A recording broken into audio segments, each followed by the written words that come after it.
Broadcasting live from atop the Rocky Mountains, the crossroads of the West. You are listening to the Liberty Roundtable Radio Talk Show.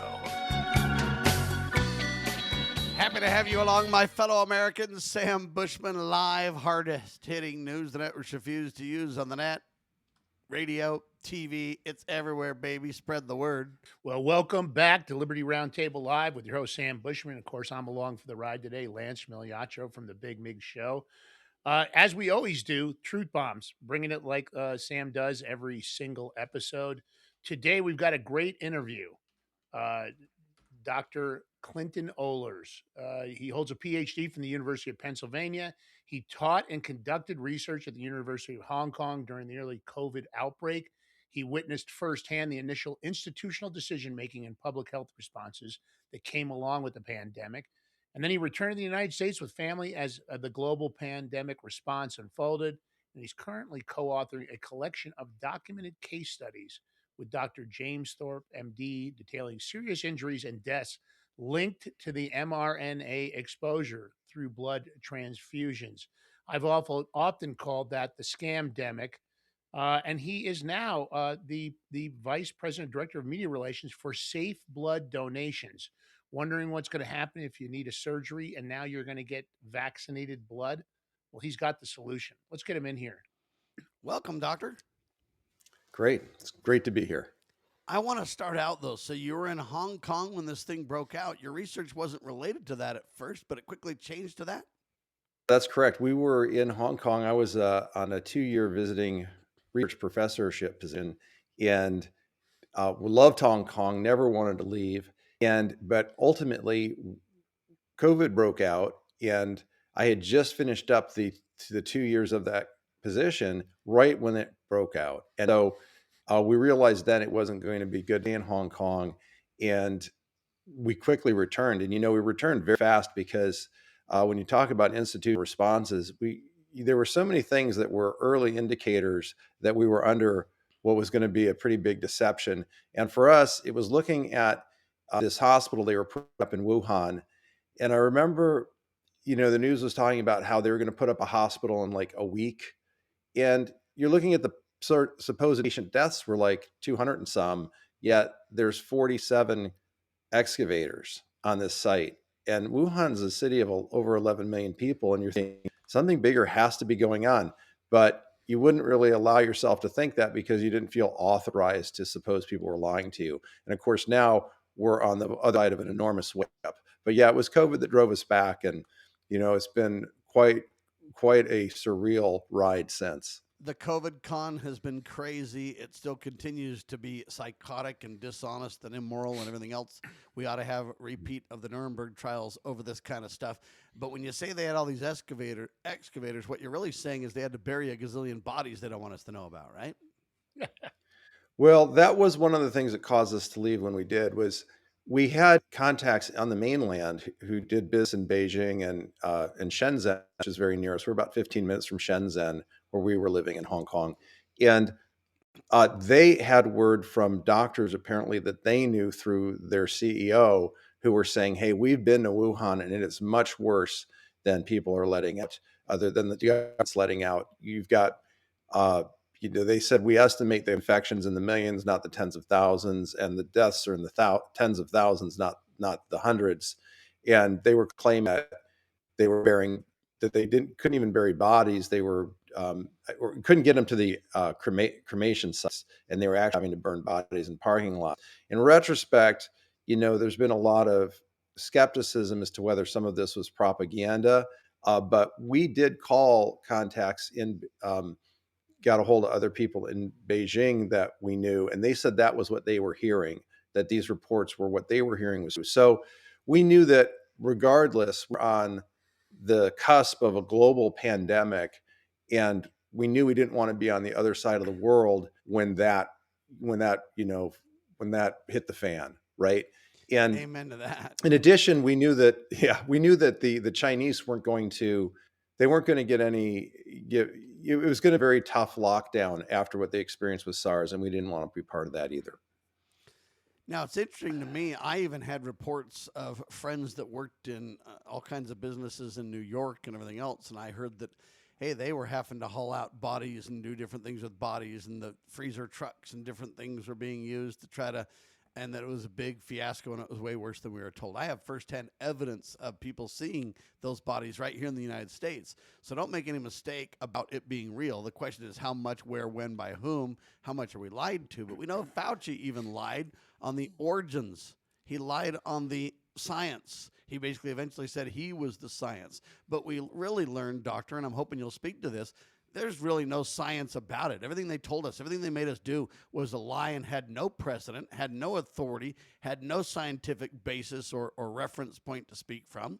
And they literally attacked anybody who tried to stand up for real science, right? Yeah, absolutely. It was really a period where everything was turned on its head. So the people putting out the fiction and the misinformation and an outright deception had control of media and had control all the way down, right? We eventually found out they had control of social media. They could cancel anyone they wanted.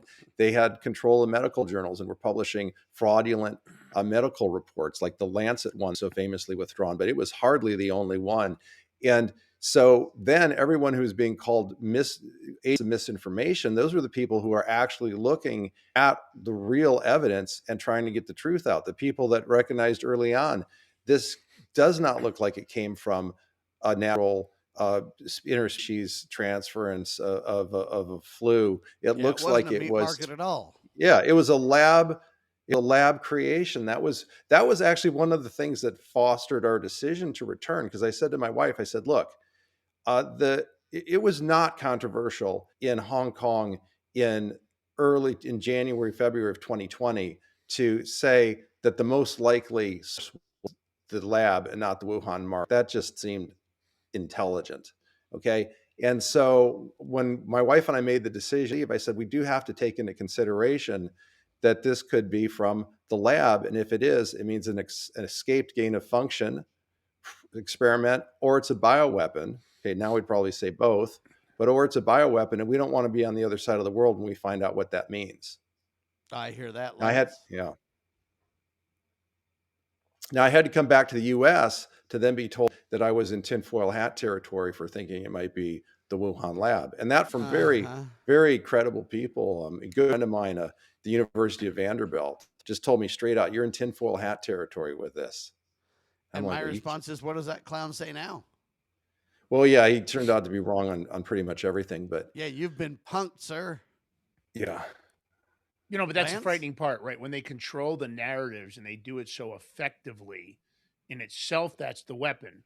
So that when legitimate people come forward, the Peter McCulloughs, the Dr. Stella Emanuels, the Dr. Robert Malones, the people that were actually, Dr. Pierre Corey, those people come forward and they give us the real information, and they're doctors with lots of experience with their own practices. They're seeing what's working, hands-on. And of course, they got attacked. They got defunded. They got, threatened with medical license seizure and fired from jobs. Some doctors are still dealing with the consequences of their position on not wanting to take the vaccine. I know one individual that had a very high level job at a large facility, and he's now having to travel to a completely different state. And he's now the head of the, emergency wards, which was a big step down for him. But because he would not take the vaccine as a hospital employee, he said it's experimental and I'm not going to take the chance. Turns out he was very right, but he still deals with the consequences. What kind of consequences? You saw this institutional response, Dr. Ohlers. Tell me, what do you think really, where do you think this all came from?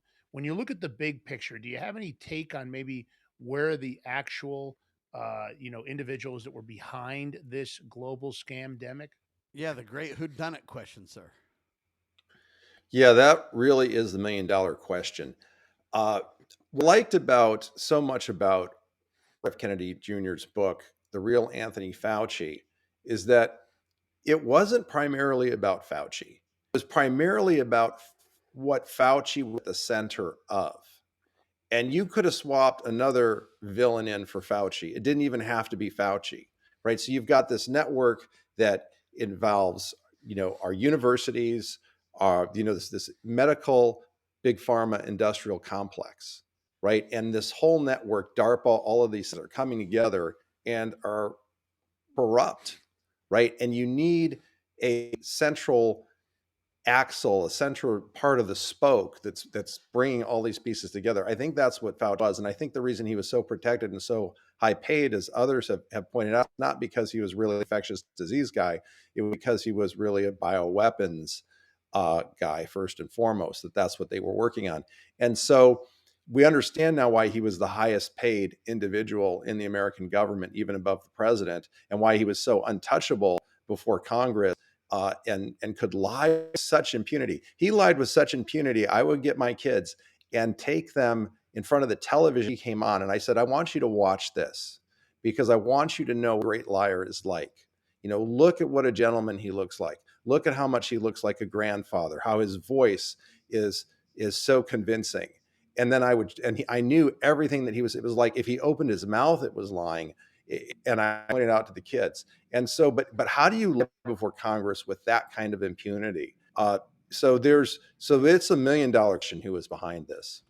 All right, we're interviewing Dr. Clinton Ohlers, ladies and gentlemen. He's got a PhD. He's a researcher. His mind turned to the COVID aftermath, blood. He's promoting a program called Safe Blood. We'll talk about that in seconds.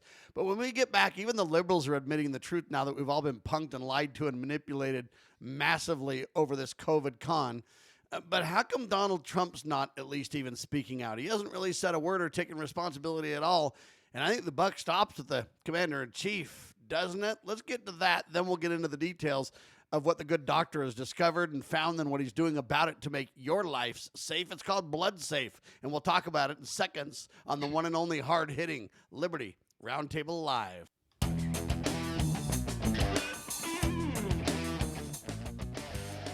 All right, we've got Dr. Clinton Ohlers with us, ladies and gentlemen, PhD, serves as Vice President and Director of Media Relations for Safe Blood Donations. You want to learn more? Safeblood.com. So, Doctor, right before the break, I kind of said, hey, you know what? Even the liberals and a lot of people are starting to admit we've all been punked and lied to over the COVID con or the Fauci facade, whatever you want to call the thing. But Trump hasn't really backed away at all. He's just chosen to kind of say nothing and act like he's above the fray. But doesn't the buck stop with the commander-in-chief, for crying out loud? Yes, I think it would do great good if Trump would openly admit to the disaster that this mRNA vaccine was. I think, my PhD's in history. I focused on history of science, right, which was what got me so interested in and alarmed by and feeling important to speak on the present-day train wreck of science of the last 5 years, right? But in history, you have these individuals that rise at different times in extreme situations. Say Martin Luther would be a good example. And they have variant personalities. And I think with those intense personalities come sometimes intense blind spots or flaws. You were opening the show with some of these things that I think were concerning to all of us. You think, how could someone say that? And I think with Trump, we need someone like Trump to accomplish overcoming the great evil that we're entangled in. At the same time, it's perfect. And I think probably the same ego that drives Trump is the same ego that makes it very difficult to, even if he knows it himself, to publicly come out and say that the pinnacle success of his first administration in response to the epidemic as he saw it, which was Operation Warp Speed, was actually one of the worst events in human history. And my goal isn't to put egg on Donald Trump's face, but my goal is, if we're going to claim we're the most transparent president in history, if we're going to, really articulate that, hey, we're truth tellers, or we're, hey, the mainstream press is lying to you or whatever, it's time that you kind of start to realize, hey, you've got to take some responsibility when things don't go perfectly. And when you do, it's not a credibility crisis. Actually, it'll be a trust gain, which would be a credibility gain for the president if he would honestly do that. Again, it's already passed. There's nothing we can do, but honesty is the issue. So you're working with Dr. James Thorpe on these different studies relating to what you've discovered over the COVID con. Let's dig into those, sir. Yeah, well, absolutely. We've got a number of cases which is why safe blood exists. We knew this was coming, and then eventually it did, right? That the blood supply would be tainted by the mRNA vaccines. It's very, really simple logic that if the stuff circulates in the bloodstream and continues to circulate, then it will put a certain number of blood transfusions at risk, right? And a certain number of people will be harmed. So we want to protect people against that. And so And we doctor, have the problem is we really don't even know what that number is at this point or how bad it can get. It might even feed on itself if we're not careful, right? Well, yeah, these are the emerging concerns. Yes, with the discovery of the DNA SV40, these components, and the problems with them self-perpetuating, and we can get to that because that's very important. So this has only turned out to be a larger and more alarming problem than we even at first believed it would be.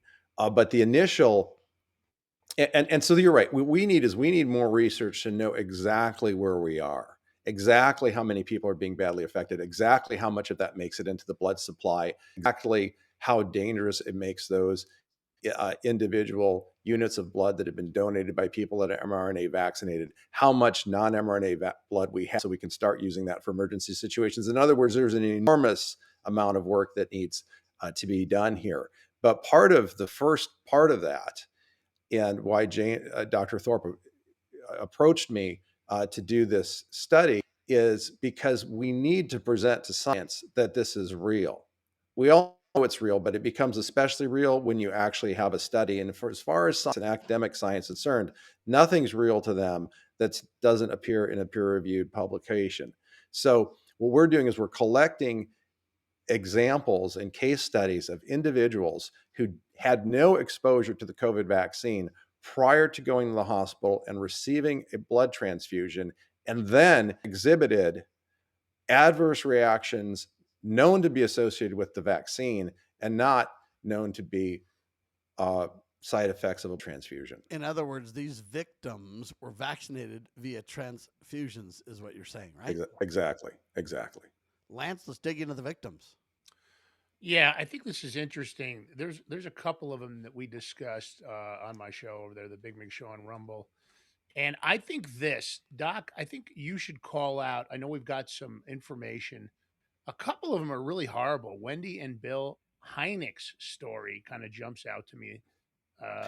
Maybe we should start with that one. Yeah.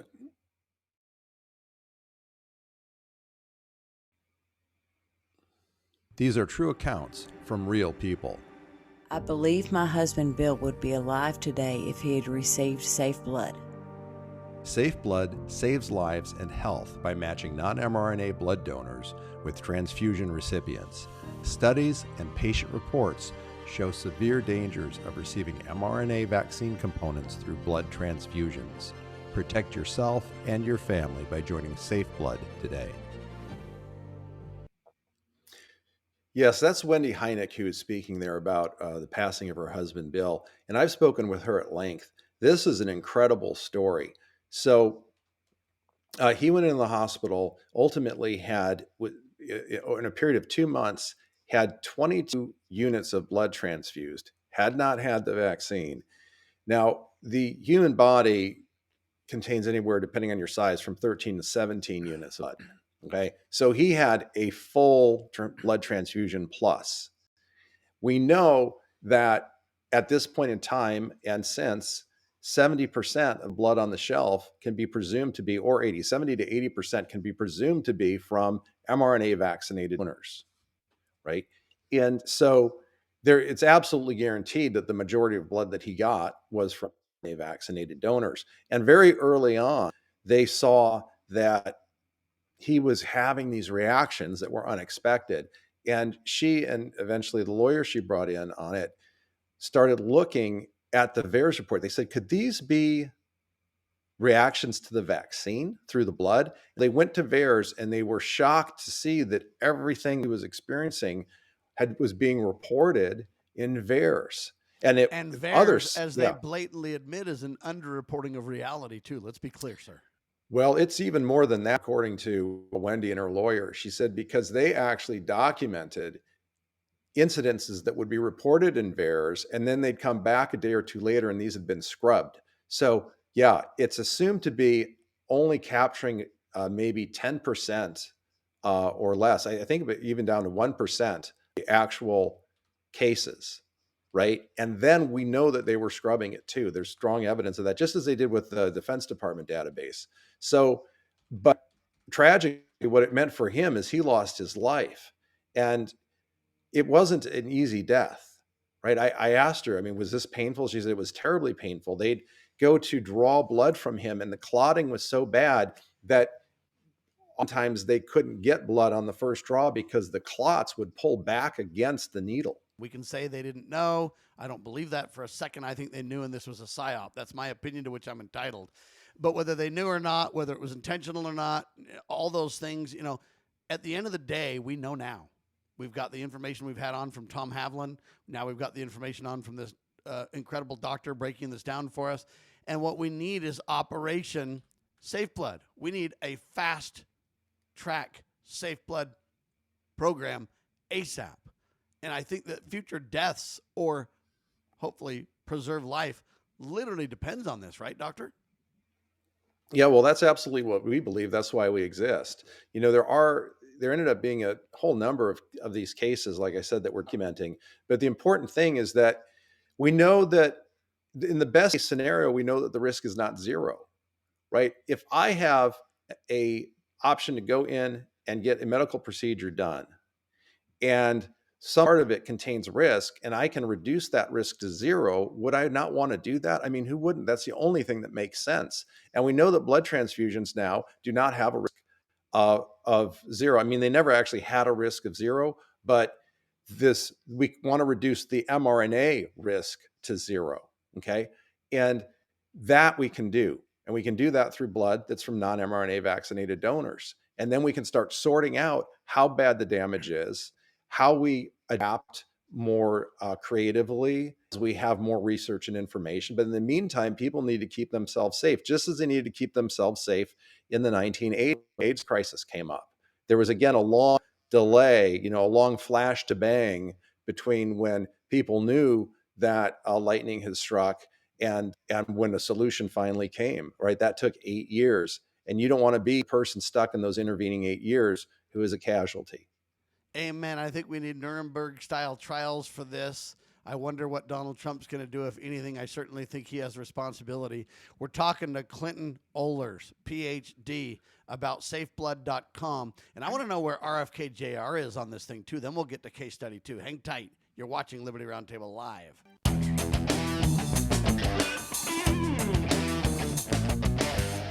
All right, you got myself, you got Lance Miliacho, the supreme leader of Cuba now, just by self-appointment. I'm also a self-appointed Trump advisor, and that's why I'm saying, Donald, you got to fast track safeblood.com, buddy. You got to get that done ASAP. People's lives depend on it. We're talking to Dr. Clinton Ohlers, PhD, about his incredible project, safeblood.com. We believe it's vital and will save lives. And we're talking about case studies relating to this. I mentioned RFK Jr. right before the break, and we will get into him, so just stay tuned for that. But we want to go to the second case study first, Lance, and kind of highlight this. I mean, these cases are just heartbreaking, Lance. They really are. And, this is just a sample. I've seen so much of this online where people are talking about no history of blood clots in an individual, no issues prior to taking the vaccine. And so many people are suffering from the consequences of this. People are still looking at ways to get out the spike proteins out of their body. And of course, we were told the mRNA wasn't going to stay in your system very long, but that does not appear to be we were the also case. told it didn't cross the blood-brain barrier. We were told it didn't go through mother's milk, and now we find out it does all those things. So let's talk about Correlia. I think that's pronounced correctly. Coral's story, Dr. Ohlers. Yeah, so Correlia Corral, or Cece, as she's known, she again had to go into the hospital for a procedure December before last, and was the year before that. And she went in for her medical procedure, and in the course of that, needed to receive 4 to 6 units of blood. Now, again, with a 70% chance that any one blood is going to be from a non-mRNA donor, we can assume statistically that she received guaranteed blood from mRNA donors. And at that time, there was a lot of recent uptake for the booster. So you don't know how recently some of those donors might have been boosted. In any case, she goes in for this procedure and doesn't come out now for 26 days. She spent 26 days in the hospital with pericarditis around her heart. And they had to drain the pericardial sac to get these clots out, clotting you were just talking about. They didn't know. I spoke at length with her husband, Matt Baker, and they did not know if she were going to live. And they were thankful she did. That's how she spent her whole December and Christmas, was in the hospital. Yeah, that's not a happy holidays, and we've heard there's so many of those stories, Sam, over and over and over again, and they want to sweep it under the rug, and they, and Donald Trump, of course, Operation Warp Speed, maybe he was ill advised, but I would rather he came out and embrace it. Let's take a page out of Atlas Shrugged, Ayn Rand. Let's take responsibility and just say, look, I got ill advised. Here's the situation. There definitely were mistakes made, and we need to see what we can do to correct it. But these people are struggling. And even if you don't want to take responsibility, even if you don't want to be that candid and truthful, you could just say, hey, we've discovered new information. We need safe blood now. I mean, you can even do that, Lance, and not even, if you're Donald and you just can't take that kind of a hit, you could at least do the right thing going forward, right? And when does it become discriminatory for the unvaccinated? The fact that we can't request at a hospital in a normal process, we can't say, hey, I'd like to have unvaccinated blood. Because I know when I went in for my shoulder operation, not knowing, what was going to occur, and all they did was scope it. I haven't had a replacement yet. But I was concerned, and I asked a lot of questions. Of course, I was given this prohibitive price, $1,000 a liter or something to that effect, and that you had to pay. And I thought, well, that's really lousy. Why can't I just donate my own blood, a couple days or a week before, and they can just use my blood if that's what's going to happen? And again, I didn't need any kind of, blood during that operation. I didn't realize it was pretty minor. And of course, that's where we're at. So, Doc, tell me about this. Let's talk about one of the worst cases. I want to make sure we cover this one. Wait, we want to cover the CC video first, right? Oh, yeah, please. Let's do that. Let's do that. Let's play this video. Then we'll finish that and transition. Here we go. Sure. True accounts from real people. After receiving a blood transfusion, I ended up in the hospital for 26 days with life-threatening pericarditis. If only I had known about Safe Blood sooner. Safe Blood saves lives and health by matching non-mRNA blood donors with transfusion recipients. Studies and patient reports show severe dangers of receiving mRNA vaccine components through blood transfusions. Protect yourself and your family by joining Safe Blood today. So let me ask you this, doctor. If you have bad blood, you get sick, you almost die, but you come out of it 26 days later, is there things they can do to replace some of your blood and get some of that bad blood out with Safe Blood also? Well, I wish. This is the other $1 million question that you've asked, is what do we do for the vaccine injured and for people that have this in their systems? And that there's a lot of good people work very hard on this question, but it really, this was a gene therapy, right? It was a gene therapy mislabeled as a vaccine, and people did not know what they were getting. And we don't know the long-term ramifications, other than that they're worse than what we definitely were told, since we were too flat out, but they're worse than we even were. Most people were concerned. There were a few leaders who like Sukarit Bhakti, eventually Peter McCullough, there were a lot of people out in front. Robert Malone came out, others who recognize this going to be bad. But the more we're learning, right, the kind of the worse it is. What I'm happy for is that it sounds like about 60% of the people who have had the vaccine are not reporting adverse reactions. Right? So hopefully there are people whose bodies is affected or didn't get as bad, a lot. But we don't actually have an answer to that question yet. I think we don't really know what clears people up. And we need to find clear, out. Dead people and super sick people that are in comas or in serious situations, they oftentimes don't report either. And we know they've been fudging a lot of the death certificates and everything else on this thing. But what's interesting to me about this is, yes, it was mislabeled, but let's be very clear. It was dishonestly, intentionally mislabeled. They knew that it wasn't a vaccine. They knew that it was an experimental gene therapy study from the get-go. They knew that, and they used all the laws on the books to protect themselves from any liabilities or accountabilities, and partnered with the president and fast-tracked this. And this was an intentional, flat-out, dishonest manipulation of the public. And then anybody who spoke up and called the, game on the carpet, then they basically gaslighted and said, "Oh my gosh, these people are nutcases. You're a tinfoil hat guy.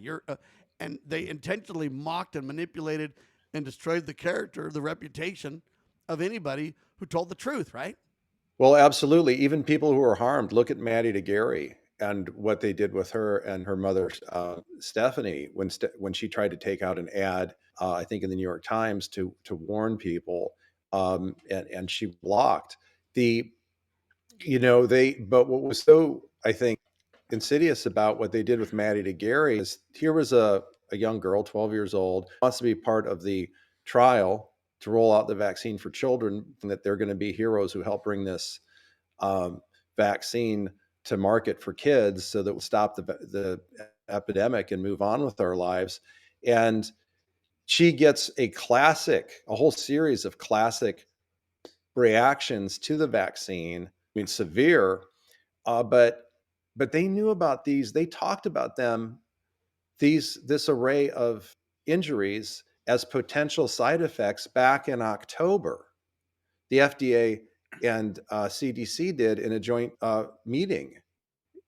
And they virtually said they're a reality side effect. They're basically necessary and basically acceptable under the circumstances, is what they said. Right? We have it on print that they said we're going to be looking at these things like a demyelinating neuropathy and all of this stuff. Then when this happens to Maddie to Garay, they don't report it. They put her in a basically in a psych ward in the hospital, saying it's all in her head. They gaslight this poor child who's suffering. They discipline her for not performing tasks she physically can't perform. I mean, it was just, it was Orwellian. And who caused that, though? People need to go to prison for this kind of stuff. Doctor? Well, this was a case, I would attribute it to the primary investigator on this study. Del Bigtree did a great interview with Stephanie de Garay on this, and they got to that issue, which is that in the smallest study of children that you had, if you had a single individual that had these kind of reactions, it would have scuttled the whole thing. And so they made sure that it wasn't reported. And that's the level of corruption that we're seeing at the scientific research level. It's how corrupt it's become that they would do this to children. But this corruption is outlined in the real Anthony Fauci. RFK Jr. He talks about the bioinstitutes that are taking huge money from big pharma to run these studies at their universities, and they're basically cooking in favor of their benefactors. Sam, the medical industrial complex and the pharmaceutical industrial complex, we have to ask ourselves this question, because when you talk about crimes, it's always about the mens rea, right? It's the mental state that you had the aptitude. If you didn't know you were committing a crime, then you didn't have the aptitude to commit the crime. But it's clear that this narrative control was weaponized against the American people. Here's a victim that had real consequences. And what do? They start planning, because, of course, she's supposed to be the perfect storm.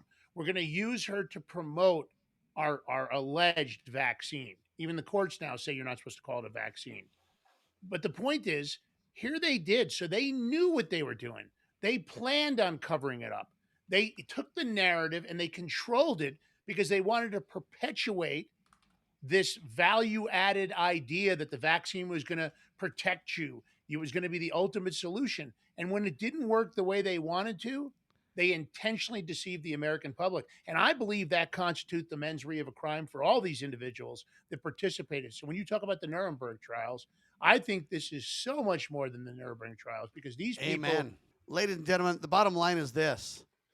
The core mission of Safe Blood is clear. If you cannot choose your donor, you do not have informed consent. Okay, that's the problem, is how do people choose Safe Blood? And that's what the organization is about. That's what they're promoting. Believe it or not, Safe Blood already operates in over 53 countries. That's actually comforting, ladies and gentlemen. But it's still expensive. It's still hard to do, and you still get all kinds of pushback from clowns everywhere.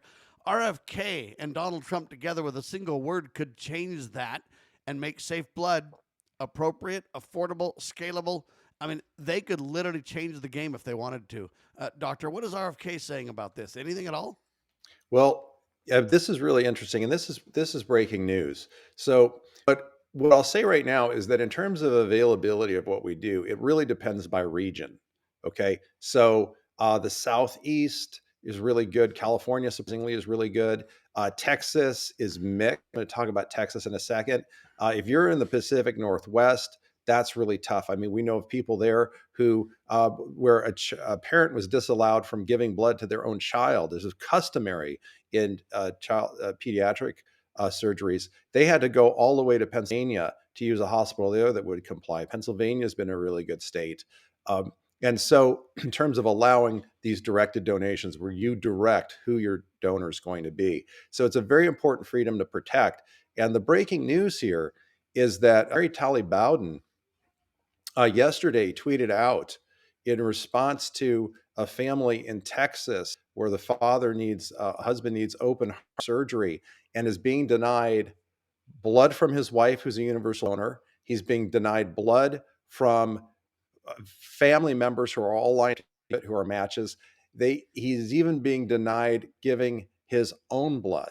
Now we have hopefully come up with a solution what are for their them. justifications for this, doctor? I don't understand it. What do they claim is I the think, reason? well, this is what Mary Talley Bowden brought out. The justification apparently is a statement from October of 2023 by the FDA stating that directed donation should only be done when, unquote, medically necessary, and then stating that they should not be done for reasons of, say, concerns over the mRNA vaccine status of the individual who's donating. So this came out during the Biden administration's FDA. And now we have a different team in charge, and this needs to change, because what I believe is happening is that this is giving permission to hospitals and blood banks in different parts of the country to deny what has been up till now an uncontested, uncontroversial human right, just a normal medical freedom. And they claim by that very nature that it's safe and effective without evidence is the problem, ladies and gentlemen. And then they basically take away people's agency where you don't have the choice, right? Where you don't have the opportunity to receive safe blood or to receive. I mean, why wouldn't you, have the blood of your family, of your wife, of perfectly good donors that could increase safety? I mean, it's even proven that in people's bloods, there's protection from all kind of things, where you live, your environment, et cetera, et cetera, et cetera. So when you get blood from other places and stuff like that, you lose some of that local reality that, the blood adapts to environments and things like that. It's very complex, but all I'm telling you is there's something to that too that they're avoiding on this altar of never admitting there's ever a problem with the vaccines. And that's where RFK needs to stand up, and he needs to do it now. Has anybody talked to him, or has he made any statements? I'm going to actually be reaching out to a contact later today regarding this. So this is very fresh. And so, someone I know and is a mutual contact has basically direct access to him. Talk about Marty McCary also in a minute, because he's the perfect FDA commissioner for this. But I just want to get into a little bit to the level of deception that was going on here in 2023. I mean, they quote a study in there that says, study suggests directed donations carry greater risk of transmitting infectious diseases than the general blood supply. That's by Dorsey et al. And now let me talk to you about this, because it's really important for your readers to have, I think, this window into the kind of deception that's been occurring. Okay, what that study shows, it looked at basically the donor groups who were giving blood versus people who were asked to give blood, say to a family member, relative, friend, that kind of thing. Well, when you do that, and they found a higher rate of, say, HIV and versions of hepatitis and so forth among the directed donors. Oh no, right? Directed donors are dangerous. That's the claim the FDA is making. Okay, this is so fallacious, and here's why. How did they find out that these people had these issues? It was because they were screening the blood in order to take them as donors. It was a public health benefit that this happened because you've got lots of people running around who don't know that they have certain diseases. Now, when you've got the blood supply is already pre-screened. Obviously, when you take a group that's been pre-screened versus a group that hasn't been pre-screened, you're going to screen out some problem individuals. That's why you screen. Okay. And then they found, oh my gosh, I have HIV. I didn't know this. I have hepatitis B. I didn't know this. And they deal with that. So it was a very valuable thing that they were brought in the first place. Most people who do directed donations are first time donors into the system. And so they have to go through that natural screening process. But to take that natural screening process and then use it as evidence to say that this is more risky and more dangerous is misinformation of the worst order. I mean, this is right up there with that "it's for goats and pigs and cows, y'all" tweet that the FDA put out to get people from taking ivermectin, which would have saved their lives. Well, Okay, ivermectin actually saved my life, so they can say what they want. Me and old Joe Rogan can just take them on and say, you guys are clowns. Absolutely. Call it horse poop, call it what you want. I'm alive, baby. Right? It got me over 6 weeks of long COVID, and it snapped my dad out of the Delta virus, which was really bad. I was worried for him. Yeah, ivermectin was fantastic stuff. And the FDA suppressed it with misinformation. That's the FDA under Biden. Now you've got new sheriffs in town. People should go to prison though for that. Oh yeah, yeah. These are crimes against humanity. Yeah, this is not. This was a mistake. Okay, these were crimes against humanity. There needs to be some accountability for that. Now, the person we have in charge of the FDA now is Marty McCary. Let's see if you can see his book here, Blind Spots. And chapter 6 of this book is on, guess what? The 1980s crisis over HIV that I just referred to. And he laid out, and I tell you, this is history repeating itself. We talk about history not repeating, but rhyming. Well, let me tell you, this is as close to repeating as you get. And there it was the same thing. There it was the exact same thing that you had in McCary's blind spots here. In the 1980s, what you had was this delay, right? Where early doctors understood the disease, understood the blood supply, and said, we want to be careful about what we do with our patients. We don't want to overprescribe transfusions and things because people could be harmed. And they, just like today, they were suppressed. They were disciplined. They were not allowed to speak, right? And Fauci was at the helm then, repeating history just like he was this time for Coco, right? Yeah, talk about that. Yeah. Now, so I think McCary's and it took, like I said, about 8 years. And what happened then? What were the kinds of casualties in between the time that suppressing doctors who knew the truth until the time that you were actually listening to them? Well, about 8 years passed and they got their, protections in place. One of the protections, by the way, is directed donations, that people could easily access blood from people they knew and trusted and knew were healthy. Okay. That was one of the fixes that's now being suppressed. Okay. Now, but the other thing is that, as James Thorpe pointed out, a generation of hemophiliacs, something like 60,000 hemophiliacs died because of this. And the Arthur Ashe Stadium where we just had the US Open tennis tournament in New York, it's named after Arthur Ashe. He was in this window after the doctors were warning, but the safety measures weren't put in place. He got a blood transfusion for a hip surgery. And as a result, he contracted AIDS and died. Okay. So these casualties are terrible. It needs change. And I think we have no one better at the FDA right now than Marty McCary to recognize that this kind of misinformation about the blood supply and the consequences it's having in medical institutions in different parts of the country absolutely has to change. It's a travesty. Lance? Look, there's no surprise to me about any of this. We've heard it from so many different experts. And I just really wonder, what are they going to do about it? We keep asking the administration to really investigate what happened here. And it's not happening. Anthony Fauci's still walking around, and he's fabulously wealthy now. I think last I looked, he has a net worth of somewhere between $25 and $35 million. And he didn't have that when it started. And I think enough is enough. Transparency, accountability, and consequences. That's what I voted for, Sam. Amen. When we get back, we'll talk about case 3. We'll talk about a baby. They never have blood clots, do they? They do now. You know, I don't ever remember hearing about babies getting blood clots. Historically, I don't even know if it's ever happened. You look at what's going on here, and we're here with Dr. Ohlers. We're talking about, is our blood supply safe for the unvaccinated? We're talking about the discriminatory practices and maybe even the accusations of being conspiracy theorists. It's somehow we're not supposed to believe that there are any consequences for the COVID vaccine. And yet on social media, it's everywhere. And we're still not getting the coverage we should be. Babies, Sam, have you ever heard of a baby getting heart disease or a blood clot in your entire lifetime prior to post COVID vaccine No, era? and I'm not saying it's never happened, but it would be so rare, so unexpected, so unique, and explained by something else. Meaning, if the heart or something else had a problem or whatever, it wouldn't have the same characteristics, even if it was so. So, Dr. Ohlers, let's talk about baby Alex. You know, this is horrendous. The impact of this, and I can't imagine how many other babies have been impacted by this.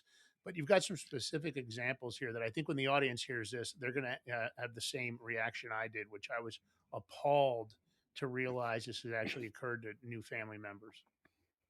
Yeah, absolutely. So baby Alex was a newborn in Washington State and born with a congenital heart defect, which fortunately had a 95% chance of being completely corrected through surgery.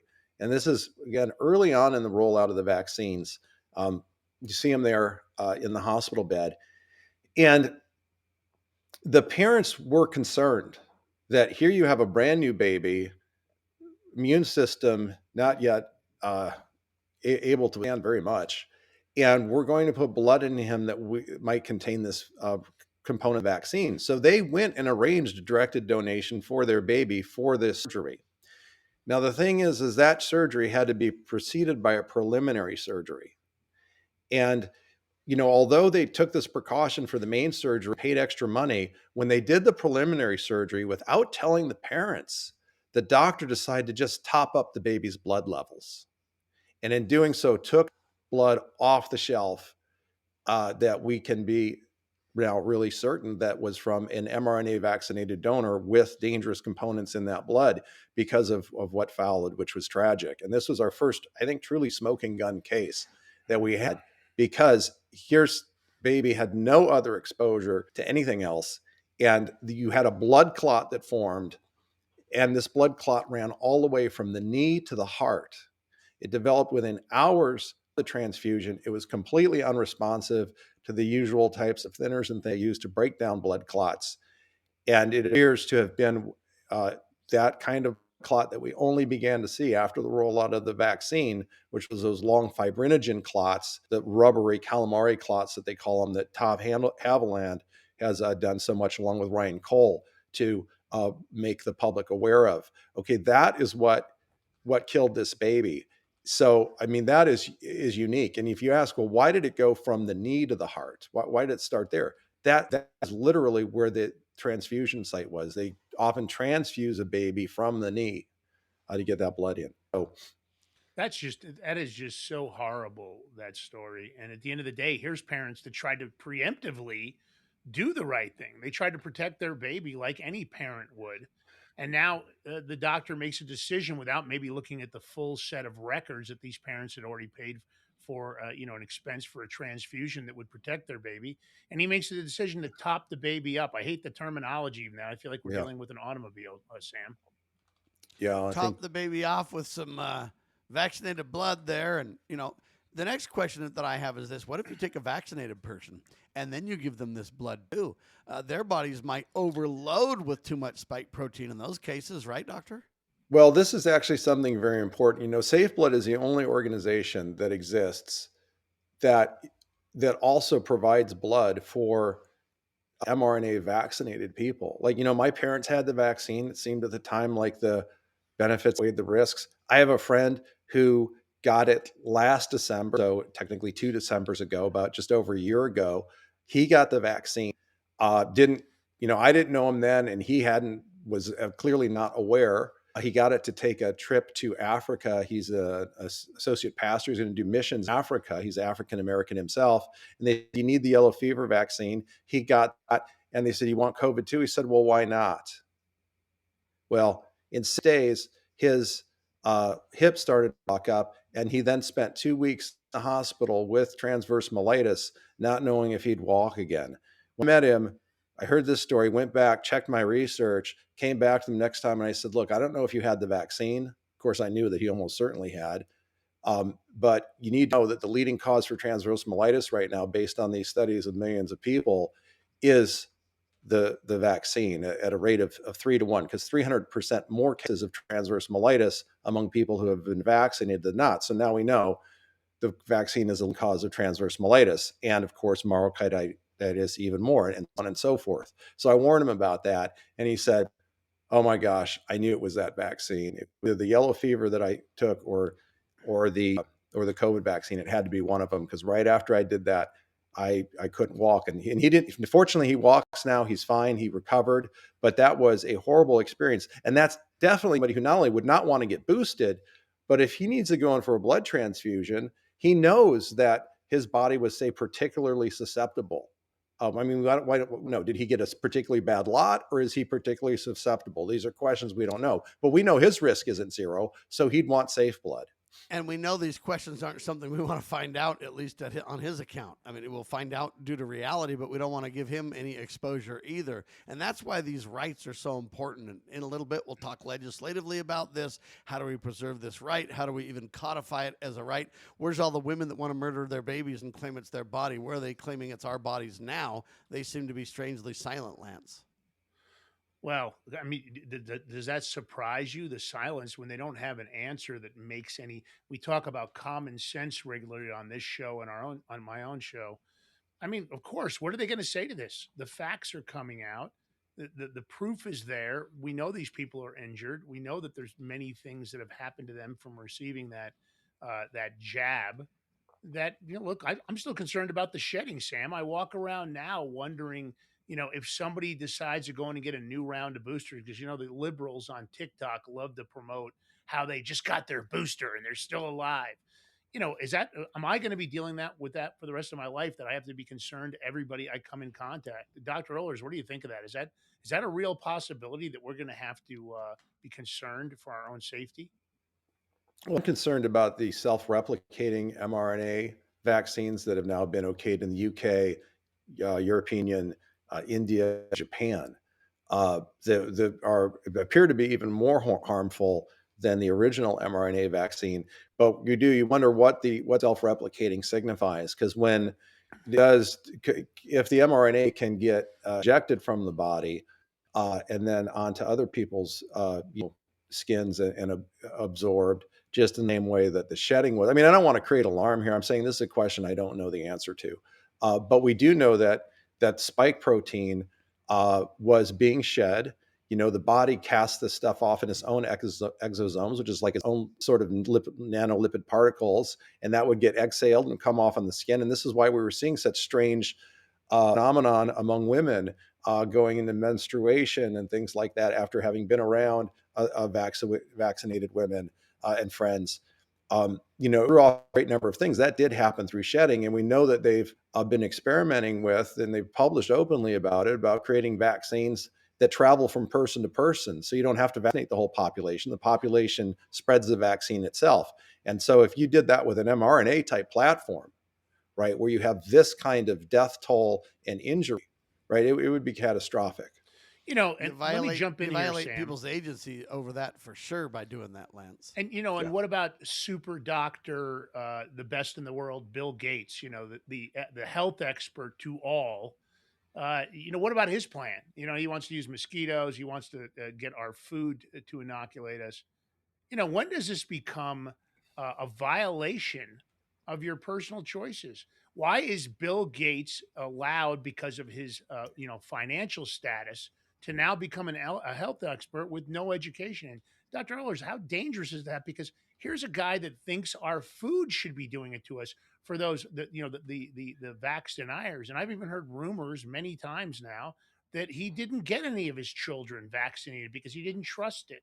but he wants us to, worry about whether or not an apple is covered with a peel or some other product, and we're going to self-inoculate without knowing it. Well, this is really part of this much bigger problem that our country faced, and it really is akin to, this what Matthias Desmond has written about mass formation, which I think all of us prefer to call mass formation psychosis, because psychosis really describes it, where a whole society goes off the rails in the wrong direction in a virtually suicidal way.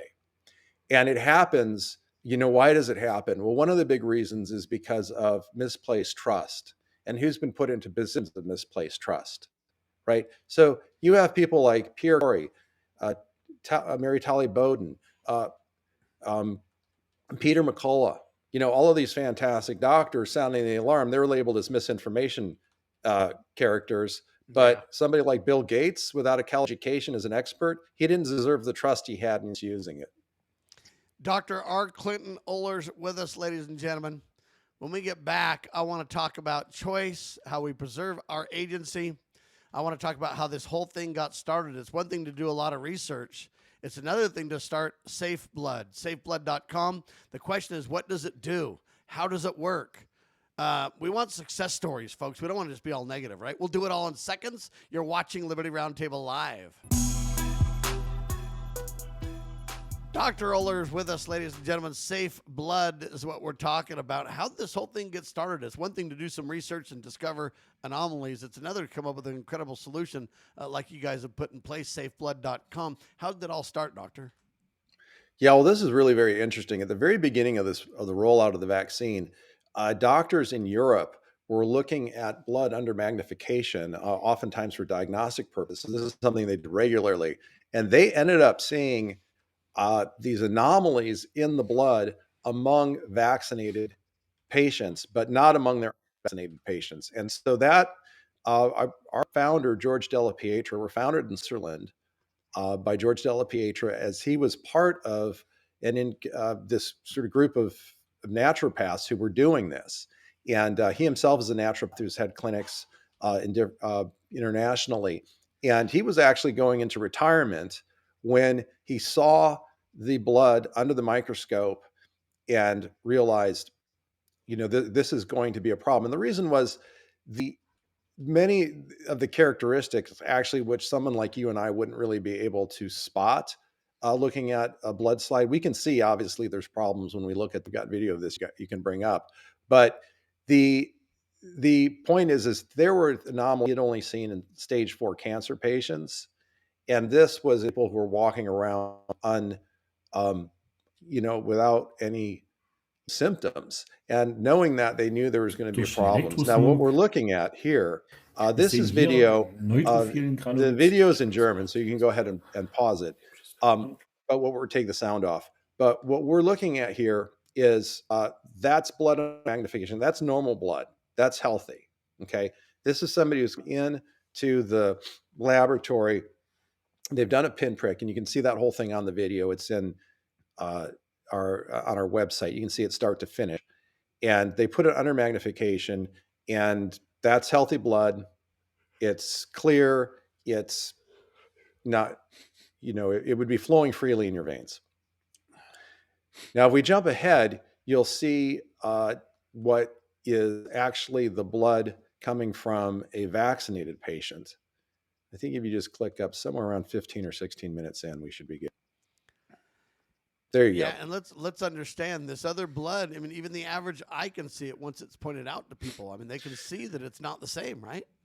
Yeah, I mean, there were people on YouTube putting out videos like this, saying my roommate got the vaccine, and so I looked at his blood under a microscope. I mean, this is this is medical school quality microscope here. That's just called dark field microscopy. You put a dark field behind it so you can see the image better. But this is called Rouleau's syndrome that you're seeing. And one of the characteristics of the vaccine and the spike protein was that it causes clotting. Now, we don't want to overemphasize what we're seeing here. What we're seeing here is Rouleau syndrome, and where that's going to lead in this particular individual, we don't know. Rouleau's is not that uncommon, but it was a conglomeration of things that they were seeing that was really concerned. And this blood is obviously more sticky and not flowing as well. And so the when I came on to Safe Blood, I asked, like, how common was this? When we're talking about protecting people from the effects of the vaccine, in how many cases under the microscope did they see the blood being affected? Is it 20%? Is it 10%? Are these just severe cases? I mean, it doesn't matter. We want to have zero risk, right? But just so I know, it's 100%. Everyone who got the vaccine was exhibiting these kinds of characteristics in their blood, right?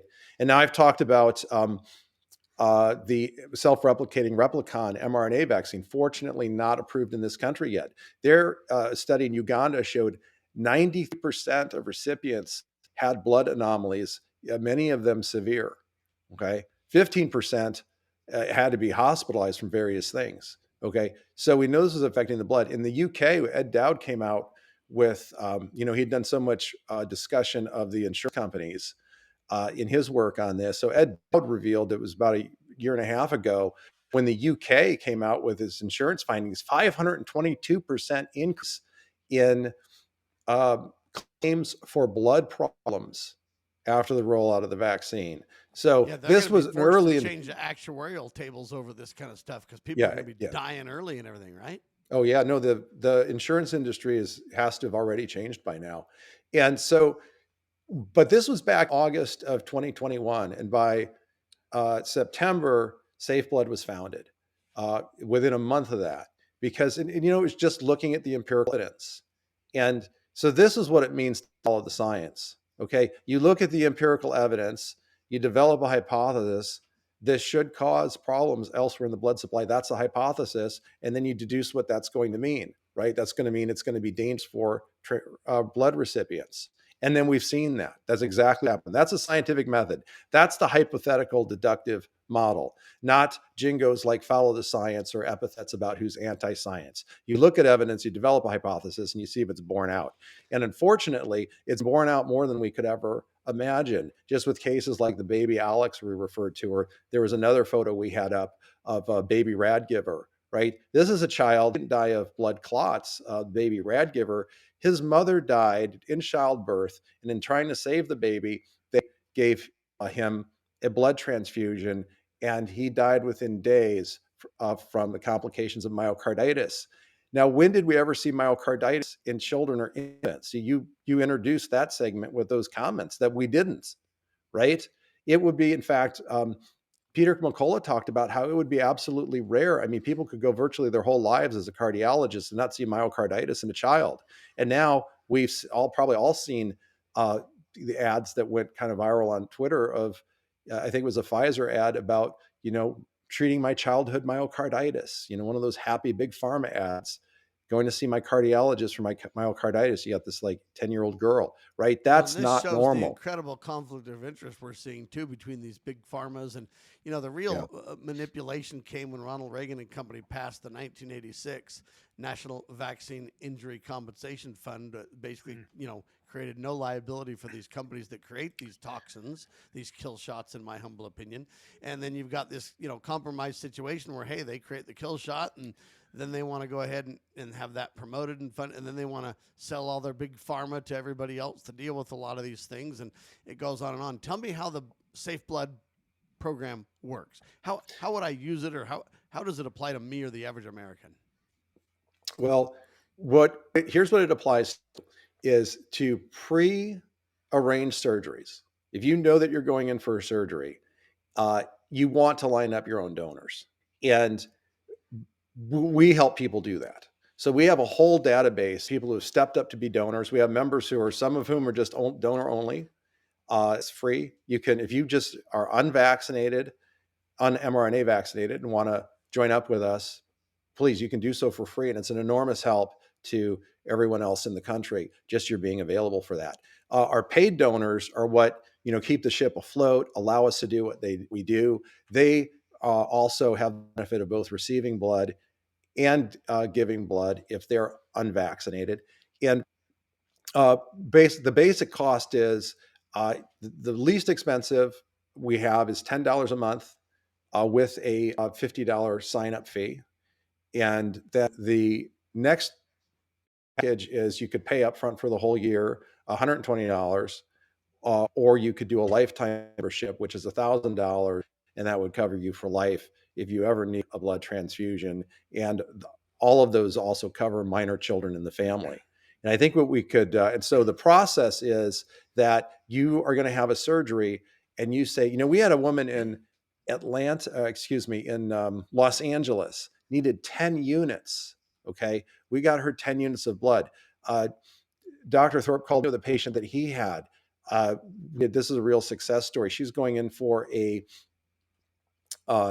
cesarean, a planned cesarean. She had been forced to take the shot to keep her job as a nurse. And now she was worried that if she needed blood, she didn't want more vaccinated blood that could affect her baby. So, and we only had a week to go on that. That was very hard. Where it's uncommon that we can get it quite that fast. But fortunately, the hospital in Texas that we were working with was fantastic. They turned directed donations around in 2 days. And so we were able to get 4 to 6 units for her by the next Friday when she was going in. So this is, you want to be protected, and you want to be as protected as far in advance as you can, right? So the more lead time we have, the better for really urgent situations, like say the mother that I just mentioned, that she wasn't a member of Safe Blood, but so there's an urgency fee, an urgent need fee that we do for that. People who just come to us as the first third of us, and they want our service, and then we deduct from that, part of the monthly membership if they also go on to be monthly members. So it's really important to us. I mean, those who sign up to be members, I really think of it as they're doing more than just protecting themselves and their children in the event that they have a surgery come up. What they're doing is they're helping protect the blood supply by enabling us to do what we do. And that's going to protect their children, themselves in the future, and their grandchildren and children in future generations. So, all right, when please we come step back, up, become a ladies and member. gentlemen, I want to talk about legislation. This is a right that needs to be protected, folks. This is something that, hey, should I be able to decide what goes in my body? Or is it going to be done by force? Do we have agency left anymore? That's the question on our minds. Welcome back to Liberty Roundtable Live. We're talking about, is the blood supply safe? I'm not an expert. You guys know I'm not a health industry expert by any means, but I'd have to say no. That's my response. When you look at what happened during the pandemic, and now you have to ask yourself, is it fixable? Is there a way for our own government to bring in regulation, to bring in legislation, to maybe bring in some consequences? Because it's clear when you hear an expert like Dr. Ohlers and you listen to what happened, these were intentional overt acts. Any Department of Justice attorney would tell you that the overt act, the mens rea of the crime, is what actually qualifies it and makes it a crime underneath U.S. statutes. I think it's obvious. They covered it up. They lied to us. But this administration and Congress itself has been extremely slow in enacting legislation that is beneficial for the American people. I'm not positive, Sam and Dr. Ohlers, that they're capable of coming up with legislation that can help us, because they seem to be intentionally ignoring this industry. And my take is it's the medical industrial complex. They take money from it. The lobbyists are so powerful. I don't think Congress wants to touch us with a 10-foot pole. What do you think, Clinton? Well, I mean, that's a really complicated question. It's also one of the most important issues, is that we need legislation, particularly at the state level. Like Congress is one thing. I mean, we should talk about national policies that we could institute, but at the state level is really the main area that we can most quickly and effectively affect change that would keep people safe. For example, we talked to this family in Texas. Okay, there are several states, over 11, and it's growing, probably weekly, that are introducing legislation to protect the right to choose a donor of your own choosing, as long as they're a safe match, or give blood to yourself, autologous donations. And because there's nothing safer than your blood. So actually, it's something I should say as an aside. It's really important for pregnant mothers, because we're going to talk about emergency situations here in a minute.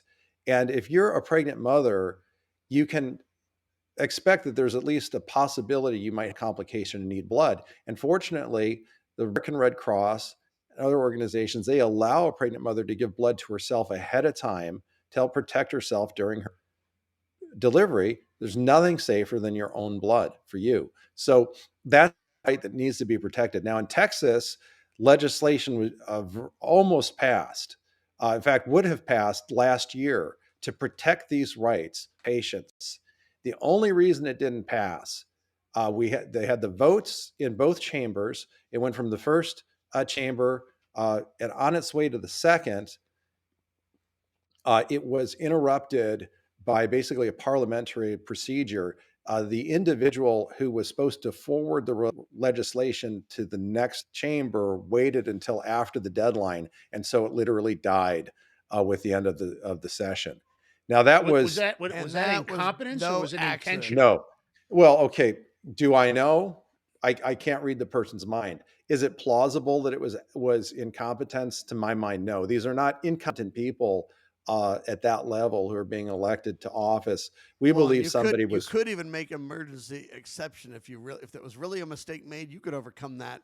So the people in these leadership positions have power to do those things all the time.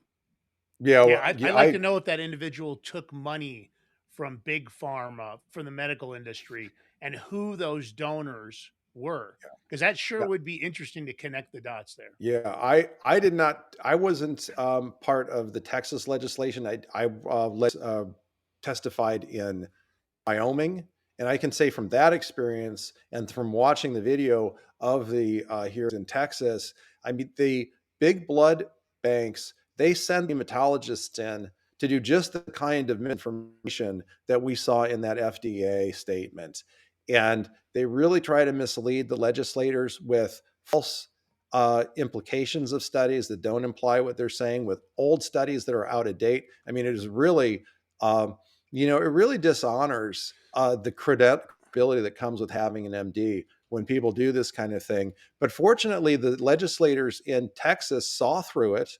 I think one of the compelling because there were two young girls who have a genetic disorder which requires them to receive regular blood transfusions.